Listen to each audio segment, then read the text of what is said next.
Close your eyes for a moment and listen. The sound you hear is water slapping against wooden pilings, ropes creaking, gulls calling over the harbor. It is the late 1760s, and you are standing at the edge of a small peninsula called Boston. The town curls into the water like a crooked thumb. Its houses are mostly wood, its streets are narrow and twisting, its churches, warehouses, and taverns push right up against one another as if the whole place has been squeezed onto too little land.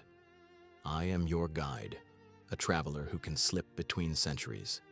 Walk with me, and I will show you Boston as it was before it became a symbol, before the history books turned it into a list of dates and names. Here, it is still a living, breathing town. We step off the wharf and into a maze of streets. Under your feet, the road is uneven, a mix of packed earth and rough stones.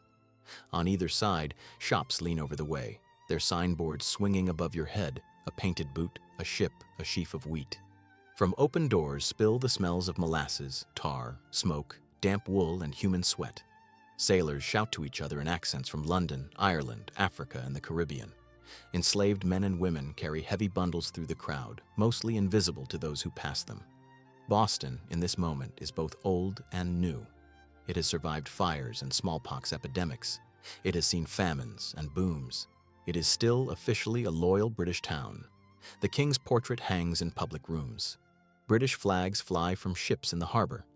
But if you pause and listen, the conversation has changed. Inside taverns like the Green Dragon or the Hancock Tavern, voices lower when you walk by. Someone says the words liberty and rights. Someone else mutters about Parliament and taxes and the arrogance of distant men in powdered wigs. The town is crowded, and it is tense. For a long time, Boston made its living bending the rules of the empire. Smuggling, clever bookkeeping, quiet deals at the dockside. Then came the new laws, the Sugar Act, the Stamp Act. Customs officers who take their jobs too seriously. Writs of assistance that let officials search homes and warehouses without warning. To London, it is about order and revenue. To Boston, it feels like a slow tightening of a rope around the neck. You and I stop at a small rise where we can see the town spread out below. Church steeples reach up over a sea of rooftops. Beyond them, the harbor glitters with anchored ships and small boats crossing between wharves. It is beautiful, but it is also a trap. Almost everything this town eats, sells, or builds comes and goes through that water. Close the harbor, and Boston will begin to suffocate. The people sense this even if they cannot yet name it. They feel their world changing, and they do not know where the change will end. The apprentices who haul casks down to the waterfront, the widows who run boarding houses, the artisans whose shops cluster along the lanes off King Street, they all live close to the edge. One bad season, one new law, one overreaching official. That is all it would take for their lives to crack open. For now, life goes on. The bells ring on Sunday mornings, calling people to sermons about sin and salvation. Children run between the gravestones of old burying grounds, barely noticing the carved skulls and Latin phrases warning about death. At night, the taverns are full. Men argue politics over tankards of rum and ale. They complain about London. They complain about royal governors and customs men, but they still think of themselves as British subjects. They still think some kind of compromise will be found. They do not yet understand that their town is standing at the edge of a cliff. They do not yet know that within a few short years, the streets they walk every day will become the front lines of a revolution. But if you stand very still at the corner of a street, like King Street or Union Street, you can feel it. The air has a charge to it, like the moment before a storm breaks. A new kind of history is about to begin, and Boston will not leave the stage quietly. Now let us move the clock forward a little. It is 1768, and Boston is about to change in a single day. Word spreads that ships are entering the harbor, not just merchantmen, but warships. Their hulls are dark and heavy, their decks lined with guns. From their holds and longboats spill hundreds of red-coated soldiers, the king's troops, sent to restore order in this troublesome town. Stand with me on the waterfront as they arrive. Longboats push through the choppy water. Drums beat a steady foreign rhythm. Red coats, white crossbelts, gleaming muskets. Officers shout commands in clipped English accents. The people of Boston gather to watch, their faces tight. Some stare in open defiance. Others look away, afraid of what this might mean for their families. The soldiers march up from the wharves, their boots thudding in time along streets that were never meant for a standing army. This is not London, with broad avenues and military barracks. This is a cramped wooden town. There is no clear space between army and civilian. The line between them will blur in the days ahead. The troops pitch their tents on Boston Common. They sleep in makeshift quarters in town. They drill on open ground while the townspeople watch. At first, it is almost a spectacle. Children stare at the shiny buttons, the polished bayonets, the bright regimental colors. But the curiosity does not last. Before long, the soldiers are not just marching. They are living here, competing for work, drinking in the same taverns, crowding into the same narrow lanes. Imagine what it feels like to walk down a street you have known all your life and suddenly find it full of strangers in red coats. They stand guard outside public buildings, outside the custom house, near the governor's residence. Their uniforms shout authority. Their muskets and bayonets are a constant reminder that the empire does not trust this town. At night, the tension deepens. Soldiers and local boys exchange insults. Off-duty redcoats look for extra income and fight with laborers and rope makers for small jobs. Fists fly, knives flash in the dark, rum flows and tempers flare. Each small fight leaves a bruise on the town's memory. Each insult sticks in the mind, another reason to hate, another reason to push back. Inside taverns and meeting rooms, a different kind of battle takes place. Local leaders like Samuel Adams and others gather to talk strategy. How do you resist a mighty empire without being crushed? How do you keep the people united when fear and anger are everywhere? They write petitions and letters. They organize committees. But they also understand something else. The street itself has become a weapon. Crowds can send messages that pamphlets never will. Stand now with me on King Street, the small, uneven square near the center of town. Here, carts and carriages rattle over the stones. Merchants step in and out of counting houses. Apprentices haul loads from nearby wharves. In the middle of this square stands a symbol of British authority, the custom house, where taxes are counted and enforced. Nearby, sentries in red stand their watch. Every day, ordinary people pass by those red coats. Every day, they feel their pride wounded, their autonomy challenged. And every day, the chance of a spark grows greater. Now we step into winter. The year is 1770. Snow lies in dirty piles along the sides of King Street. The air is cold and raw, the kind of cold that seeps into your bones. Boston has lived with British troops for more than a year. The old annoyances have become deep resentments. Small fights have piled up into deep grudges. On the evening of March 5th, the town feels restless. Bells ring in the distance. People move through the dark streets, wrapped in cloaks and rough coats, their breath puffing in small white clouds. In taverns, men warm their hands around mugs and complain about the soldiers. Outside, a different kind of heat is building. Come with me now to the area in front of the custom house on King Street. A single British sentry stands guard.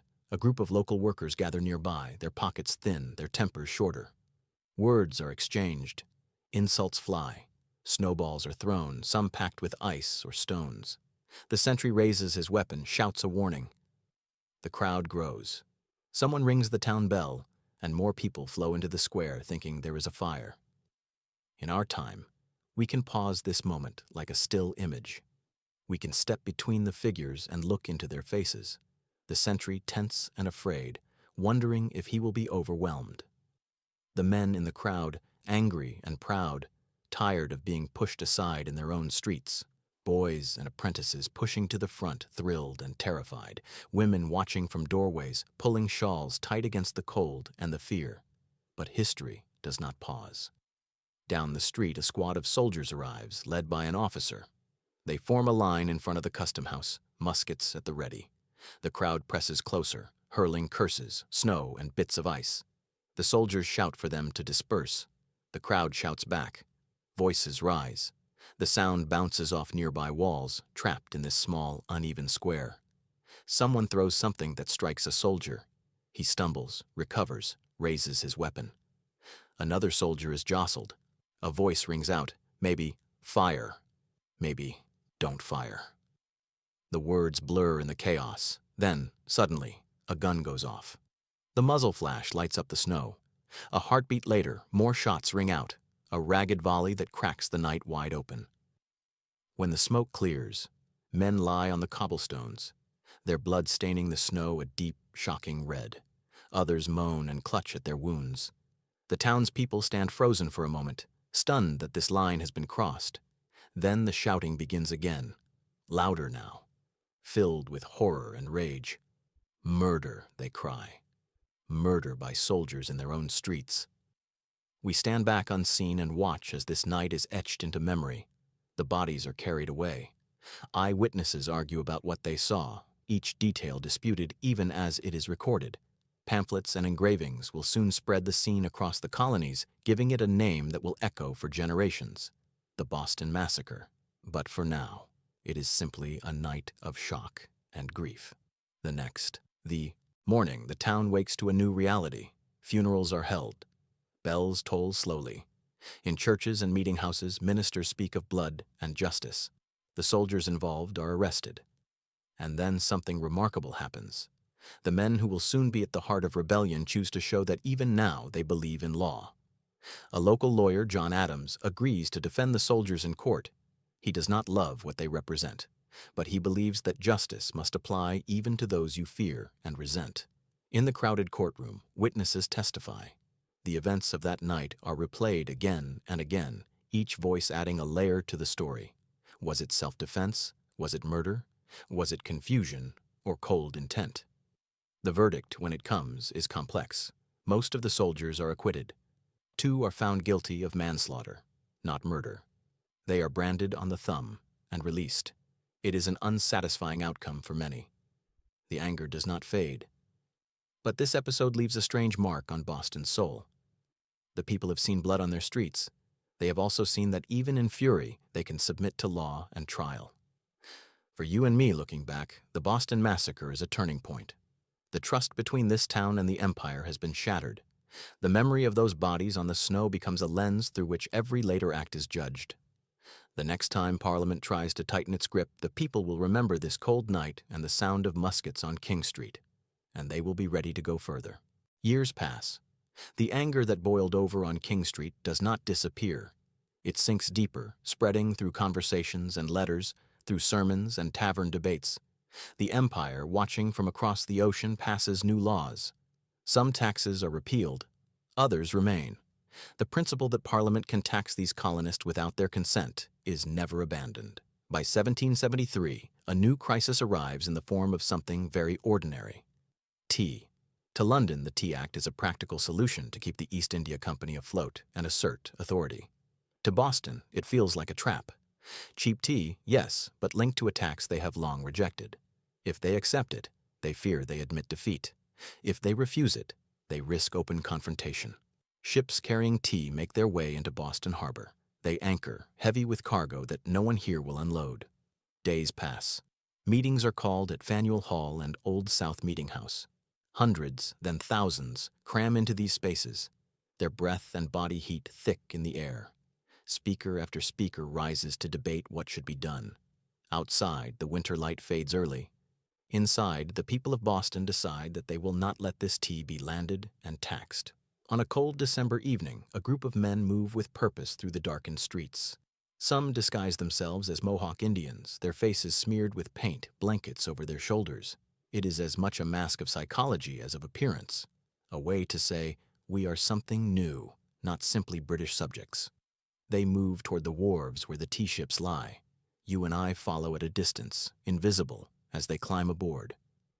The harbor is quiet except for the creak of rigging and the slap of water against the hulls. Then the stillness is broken by the sound of hatchets splitting wooden chests. Tea pours out in cascades, dark shapes against the deck, then is shoveled overboard. The harbor begins to fill with floating leaves, staining the water with the scent of what is now rejected. On shore, people watch in a mix of awe and fear. This is not a riot of looting or personal profit. The ships themselves are left mostly unharmed and nothing is stolen. It is a deliberate symbolic act against a policy, not against the goods themselves. But it is still an attack on property, on imperial authority. The message is clear. Boston will not quietly drink this tea and accept this tax. The night ends. The men melt back into the town. The next morning, the harbor bears the evidence. Tea clumps along the shoreline. The story spreads like fire. Across the colonies, some cheer this bold gesture. In London, the reaction is very different. Shock hardens into fury. The Empire decides that Boston must be punished, not simply scolded. In 1774, Parliament passes a set of measures the colonists will call the Intolerable Acts. The port of Boston is closed until the tea is paid for. The lifeline of the town is cut. Ships lie idle. Wharves grow quiet. Workers find themselves with nothing to haul, nothing to load, nothing to earn. Town meetings are limited. The royal governor is given more power. British troops gain greater authority to be housed among the people. Boston begins to feel what we might call a slow-motion strangling. Food and supplies grow uncertain, but something unexpected happens as well. From other colonies come wagons and ships bringing grain, livestock, and help. People who have never seen Boston with their own eyes send support because they understand that what is happening here could happen to them. Inside the town, resistance deepens. Committees of correspondence spread news and coordinate responses. Taverns and quiet rooms become places of planning. Men and women who once argued only about local taxes now speak of rights as Englishmen, and then of something even larger: natural rights, human rights, self-government. The harbor that once carried only goods now carries meaning. It has been the stage for defiance, and it is now the instrument of punishment. Every empty dock and silent warehouse stands as a reminder of the cost of resistance and as a recruiting poster for the cause of liberty. Under this pressure, Boston is changing from a quarrelsome, occupied town into the heart of a movement it cannot yet fully imagine. We move now to the edge of open war. It is 1775. Tension between Britain and its colonies has turned from shouting to gunfire at Lexington and Concord.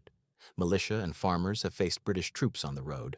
Rumors spread quickly along the rough tracks and waterways of New England. Soon, Boston finds itself in an extraordinary position, a town half held by the British Army, half surrounded by colonial forces. Stand with me on one of Boston's higher points and look out. To one side, you see British regiments in tidy lines, their camps laid out with military precision, their cannons pointing outward. To the other, beyond the narrow neck of land that connects the town to the mainland, you see makeshift encampments, ragged lines of tents and fortifications thrown up by provincial soldiers. The siege of Boston has begun. Inside the town, conditions are difficult. Food is scarce and expensive. Loyalist families who support the Crown cluster inside the British lines. Other families, if they can, slip away to the countryside. Disease stalks the crowded streets. The harbor is still a powerful asset for the British Navy, but the land routes out are cut by American forces. It is a stalemate, tense and claustrophobic. One June night, the standoff erupts into open battle. Colonial forces move to fortify high ground across the water on the Charlestown Peninsula, mostly Breed's Hill. Through the darkness, they drag earth and timber into place, scraping at the soil with shovels and picks. When dawn comes, British officers wake to see something that should not be there. Fortifications on heights that overlook both the town and the harbor. The decision is made to attack. You and I watch as lines of redcoats climb the slopes toward the earthworks, their drums and fifes playing, their bayonets gleaming. Colonial troops wait behind their crude defenses, low on ammunition, their nerves stretched tight. The ground between them is bare, a killing field no one wants to cross and no one can avoid. As the British advance, colonial officers urge their men to hold their fire until the enemy is close, to make every shot count. The first volley crashes out, and red uniforms fall in jagged lines. The British reform, advance again, and are thrown back once more. Smoke fills the air. The sound rolls over the water and echoes off the town's walls. From rooftops and windows in Boston, frightened civilians watch the hills erupt in flame. On the third assault, with defenders nearly out of powder and shot, the British finally drive the colonials from their positions. Breed's Hill is technically a British victory, but at a terrible cost. Hundreds of redcoats lie dead or wounded. The message is clear to anyone who can read it. These provincial farmers and tradesmen will stand and fight, and they can inflict heavy losses on the King's army. The siege drags on. Through the fall and winter, the two sides stare at each other across lines of earthworks and frozen marsh. Then a new piece arrives on the board.